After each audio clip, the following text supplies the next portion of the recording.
Good evening, folks. Thanks for joining us again. This is our third family forum coming from Onward Transitions. I'm Andy Durstein. I'm the clinical director here at Onward, and I'm joined this evening by Kristen Chandler, who is our career exploration coordinator. We'll get to lengthier introductions in a minute. Just a couple of things. We've moved this to Thursday evenings because as of June 1st, we've been able to open up some of the services that we have to offer at the Pine House. So Monday, Tuesday, Wednesday, and Friday, we are now open at the Pine House from 10 till 7, and we're providing services outdoors. So we've been cooking up brunches and joining folks outside for brunch and grilling up dinners and sitting around the Adirondack chairs in the front yard having cookouts and getting back to having lively conversations with our members, which we all missed very much for the past 2.5 months. A reminder, if you have any questions, please email them in, and Austin, who's working the board behind the scenes, will pass them on to me. So with that, I'll hand this over to Kristen and let her do an introduction. Thanks, Andy. So let me just start with sharing a little bit of my background. So I have worked in the mental health field now for about 15 years in a variety of settings, from residential services for children and adults, job coaching, respite care for the National Alliance of Mental Illness. And also I served 2 terms with the AmeriCorps under their Teen Leadership and Career Corps, where I was placed at the local high school as well as the local career center. And that brings me here to Onward Transitions, where I've been for about 2 years now. So I do a lot of direct work with our members, primarily in the areas of work, career, education, and volunteering. But I also, help out in many different areas as far as helping cook dinner or apartment consults or arranging different community events for our members. And I meant to mention the schedule right now under COVID-19, Mondays and Fridays, Kristen, Jackie, our other therapist, and Dawn, our wellness coordinator and program coordinator, are at the Pine House. And on Tuesdays and Wednesdays, Austin and I are there. So we're still working remotely on Thursdays because that's our group day, and we're not able to do face-to-face groups or individual sessions. We're still doing them through video feed as well for now. So we wanted tonight to talk about how we use acceptance and commitment therapy and the matrix in helping our members find jobs and work through some of the challenges that they experience as they're working through that process. So Austin, if you can bring up the matrix, if it's not already. Just a quick review that if you start with the lower right quadrant, this is where we identify the values that are important to our members, the who or what's important to you, or what kind of person do you want to be in this world, and the goals in that we work with them to establish are really based on those values, and they're their values. They're not our values. They're not necessarily their parents' values. It's very important that they own that. And then if we move to that bottom left quadrant, this is the difficult thoughts and feelings that come up for them as they begin to move towards those values. And this is typically where they start to experience some anxiety, uncertainty, all those kinds of things, which Kristen will talk more about. The goal isn't to make that go away. The goal, this is the acceptance part, is to accept that they're going to have some of those difficult thoughts and feelings as they move towards their value-based goals. So then we move to that top left quadrant of the matrix, and these are the behaviors or ways of thinking or acting that help to quiet down those difficult thoughts and feelings. And it's not that these are dysfunctional behaviors necessarily, but they do serve a purpose to quiet down those difficult thoughts and feelings, which has the effect of moving them away from their goals. And then that top right quadrant are the committed actions. Those are the purposeful behaviors that we support them to take to move towards their value-based goals. So with that quick review, I'll hand this over to Kristen again, and she can talk about how we apply this in the work world. Sure. So if we look at that first quadrant, there's some examples that might come up, and we start that with our relationship building, and so we like to see that they identify that they themselves are pretty important, as well as financial independence and responsibility seems to be pretty important. It's also important to build their resume and to learn new skills, whether they're just starting out in the workforce or continuing with jobs. Having a job that interests them and also a job that can challenge them. It's also important to get their foot in the door, for an identified career. And we have members who are starting out in all different areas, whether it be their first job, maybe they've had multiple attempts at jobs and just looking to maintain a job.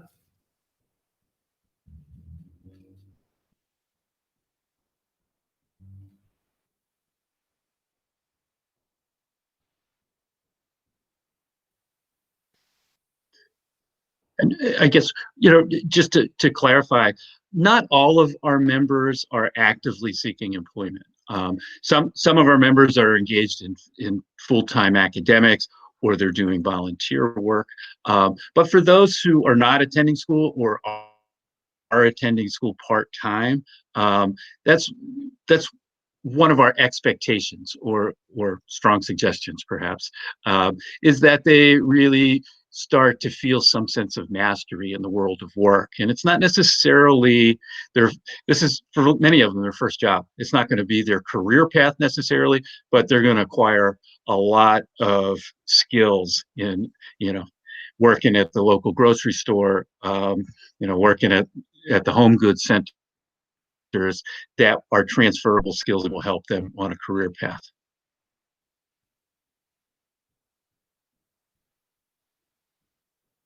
But as we move on to that second quadrant, this is kind of where what shows up, what gets in the way, what's some of that icky stuff. And usually members are pretty quick to identify some of those things, whether that be some self-doubt, some shame, based on some previous work experience, the fear of I'm not going to get hired, why bother? I don't think I have the right skills for this. A lot of times they're afraid of failure. I've tried this before, it didn't work. Why try again? They may identify that they're not seeing any jobs of interest, and that can be difficult to navigate. Maybe they don't know what they want to do for work, and that's where I can do a lot of work with folks in identifying some of their work styles, their aptitudes, their work interests, and through that process we utilize the World of Work inventory, which is an assessment that focuses just on those things: work styles, work interests, and aptitudes. So that's where members get to learn a lot about themselves, but it'll also generate some career ideas or different job positions that might be of interest to them. And that's also an important piece too, like I said, for our members who haven't worked before, just navigating maybe what kind of work they would be good at, or maybe should try to do. Yeah, that lower left quadrant is where members sometimes get stuck in the shoulds or the shoulds. I should get the kind of job that my older brother has, or I should be pursuing a career like the folks I went to college with, and so they start doing these comparisons, and they generally compare themselves unfavorably, and that can get them stuck in those difficult thoughts. And this is the kind of things that Kristen and the therapist, that's the other thing that we do a lot of, is integrating our service delivery. So Kristen will be working with a member on goals, and we're communicating daily. And so those goals are also reinforced in the weekly therapy, and, identifying some of these places where they get stuck, and really reinforcing the work that Kristen is doing, because that's the therapeutic work as well, is to get them out there and engaged in the world, and really pushing back for a lot of them on anxiety or social anxiety. Go ahead, Kristen. Adding to that, it's a very individualized work, and meeting the members where they're at, and navigating through that.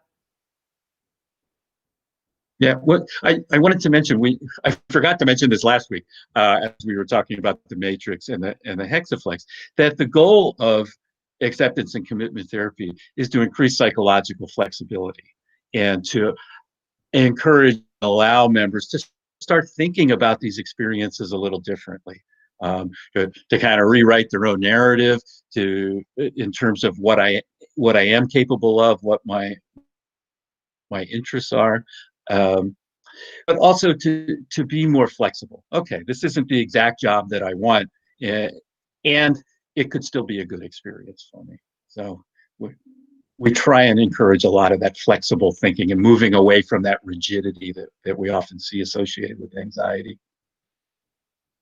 I think a big piece of that cognitive flexibility as well is, looking beyond the salary or looking beyond the hourly wage, kind of dissecting some of those job postings, to identify what skills do I have, what skills am I looking to learn, and how do I fit into this job specifically.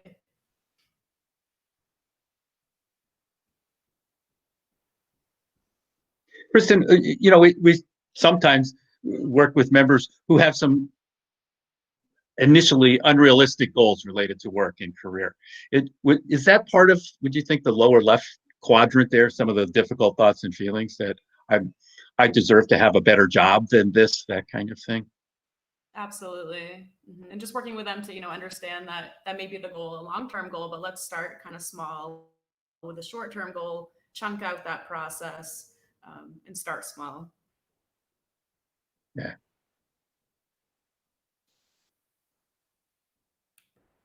So then as we kind of move into the third quadrant here of behaviors to quiet down, these might be some of the behaviors that our members will engage in,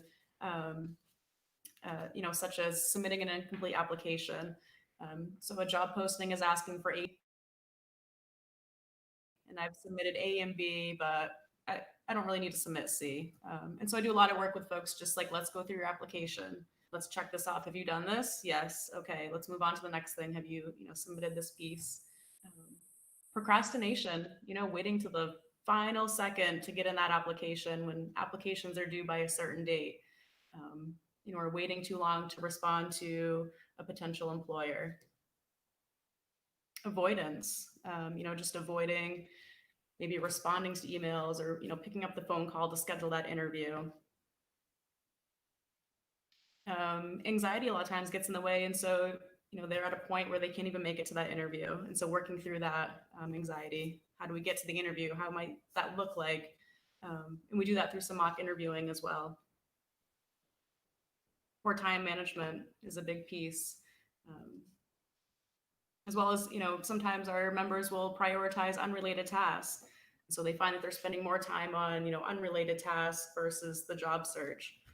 And that's where it can be helpful. A lot of times I check in daily with our members to make sure that they're on the right track. We've set a goal, you're going to submit so many applications this week. How many have you submitted? And so just having that accountability can be a really big help. Mm-hmm. We've had members that might spend the better part of a month reworking their resume, and they've only had 2 part-time jobs. But it's an avoidant behavior. They're so hung up, or part of their anxiety is they're very perfectionistic, and it gets in the way of moving forward, moving towards those goals. We've had other members that the night before a job interview, because they're anxious, will stay up all night watching movies, or binge watching Netflix, and then they sleep through the interview in the morning. And on the face of it, I overslept, but really there was something more going on there than that. And the other part of the matrix is, as they're engaging in these behaviors on the left side and that moving away, that provides them a temporary sense of relief. So I'm not feeling that acute anxiety because I missed the interview, but that relief is pretty short-lived, and then they feel lousier about themselves because it reinforces a lot of their own negative narrative about things. Versus if they're moving towards those committed actions on the right, they get a sense of satisfaction by following through with those things, even though it's hard. And that's where it can be helpful to kind of like chunk out that process, Mm. from identifying a job posting to securing a job, chunking that out. Let's do one kind of step at a time, and go through that process.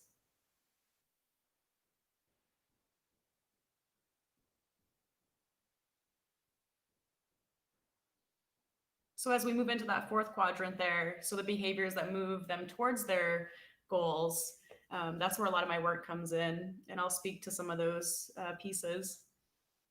So I work with them to establish their goals. Like I had said before, that might be so many applications a week, or let's get your resume, submitted to a couple of jobs. Let's create an account on, let's say, Indeed. Organize some of your work here. Establish some expectations. Is this going to be a part-time job, 20 to 24 hours a week? And establishing that level of support that's needed. Maybe a member needs some support with corresponding with potential employers. Hey, Kristen, can you check this email out for me? Does this sound okay? And ensuring that they've answered all the questions that have been asked and they've provided the information that's needed.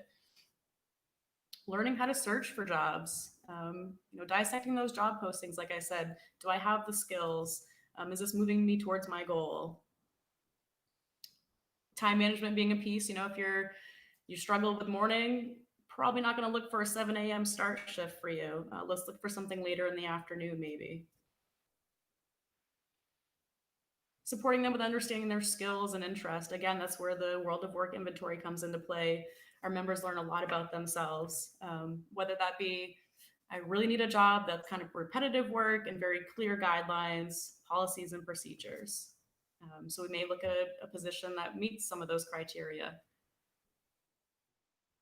Interviewing can bring up so much anxiety for our members here. So I do a lot of work, direct work, one-on-one, as well as workshops on mock interviewing. So going through some of those questions. How do you curb some of that anxiety? You're fidgeting. How are you presenting yourself? And then again, just that correspondence with potential employers. I mean, we can go through all the steps, filling out an application, having a great resume, getting everything in, but the work comes with the correspondence and getting that interview and showing up for that interview.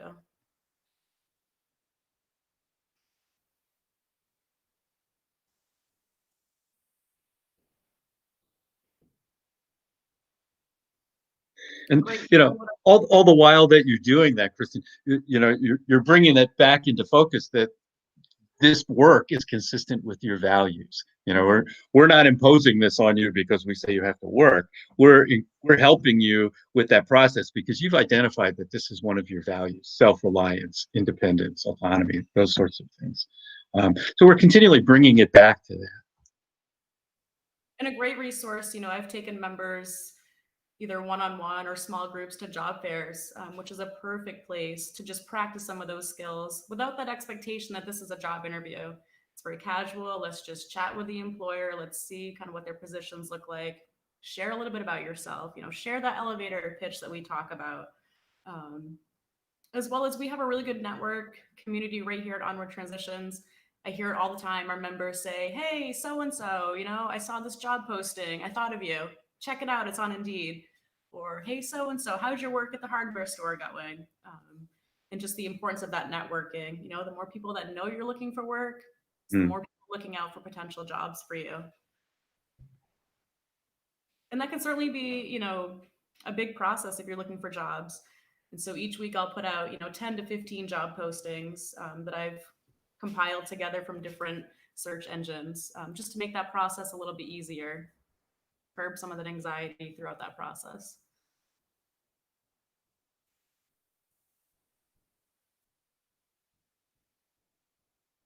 There's a lot of exposure work that happens as well. I've taken members downtown before. Let's just take a walk. Let's see who's hiring. You think this boutique is, of interest? Let's pop in. Let's just observe for a few minutes. Let's see what they're doing. Let's, get an understanding for the roles of the employees here. And that's been helpful as well. And again, it's just meeting them where they're at. Not everybody needs that level of exposure. But if they do, we make it happen.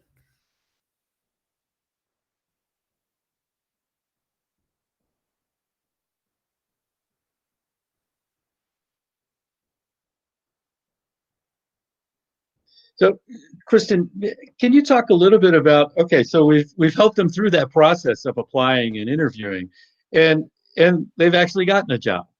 And what are some of the ways that you and we as an organization support them once they've landed the job? Hmm. So, a lot of times we'll have members come back and say, this is kind of how my day has been, or this is how my orientation has looked. Just allowing them that space to talk about it, to ask questions, to get feedback. Or maybe it's like, I don't really agree with what's, maybe happening in the workplace, or I'm having this conflict with a coworker. How do I work through that? And empowering them to be able to do that on their own, and have those sometimes difficult conversations.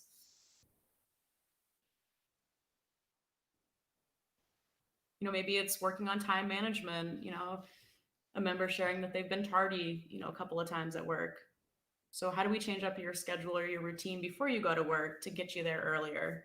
What might that look like? What's the barriers? What's holding you up? Mhm. Yeah, and they don't have to wait for a weekly therapy session to process that stuff. They're able to connect with you that day or maybe the next day, and really kind of debrief it. So there's that kind of immediacy. In the same way I might come home after a long day at work and sort of debrief with my wife. They have the opportunity to do that with you, with other members here.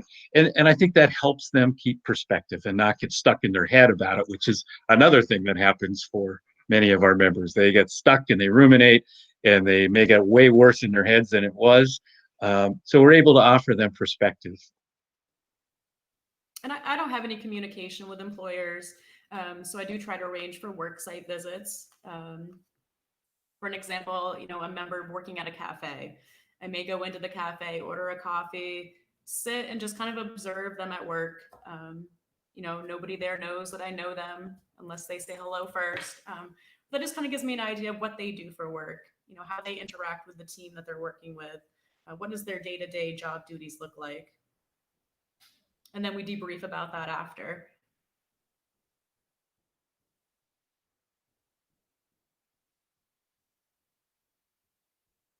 You also tie in finances and budgeting to this. There's a reason that we work, and it's to earn an income, and that's part of supporting ourselves and learning how to manage money. And that's a big part of what you do with them as well. Right. Like how many hours do you need to work? Do you need to be working more than those 20 hours to meet your budgeting needs? Or are you meeting those needs right now?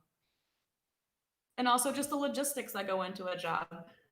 Maybe a member doesn't have transportation. So does it make sense for you to Uber to work and to Uber home from work?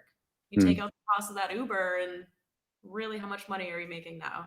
So really nailing down those logistical pieces before even accepting a job. Yeah. Um, I suppose the reality is some of our folks lose jobs too, and we sort of help them process and sort that out too. And a lot of times that's where like that shame comes in, like, oh, I just lost my job, and that's okay. We're gonna dust yourself off. We're gonna get back in this process. You went through the process before. I know you can do it again. Let me support you. How are we gonna do this? And a lot Hmm. of times we're easily able to get back into that process of applying to new jobs. And then part of that is, how do you explain to a potential employer that you were fired from a position? How do we share that negative experience in a way that doesn't seem so negative during a job interview? How can you Right. speak to what you wish you had done better?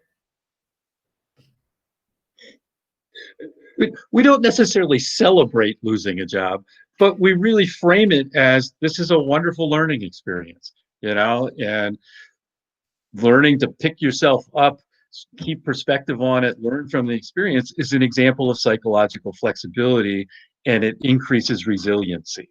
Because we don't want them to go back into that old narrative of, see, this is like affirming all the worst things I thought about myself, but to really break it down. And that happens with Kristen. We follow up in therapy with it, and it really becomes an opportunity for them to learn from the experience and move forward.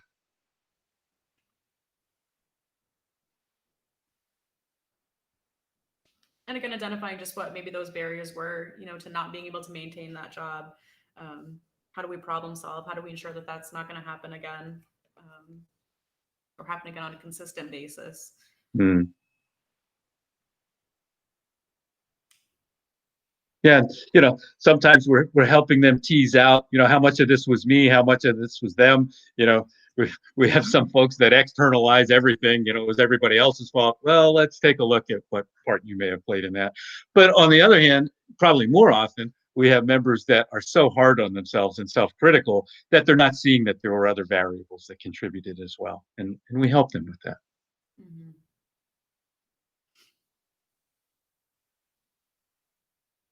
So, anything else you want to add to that, Kristen?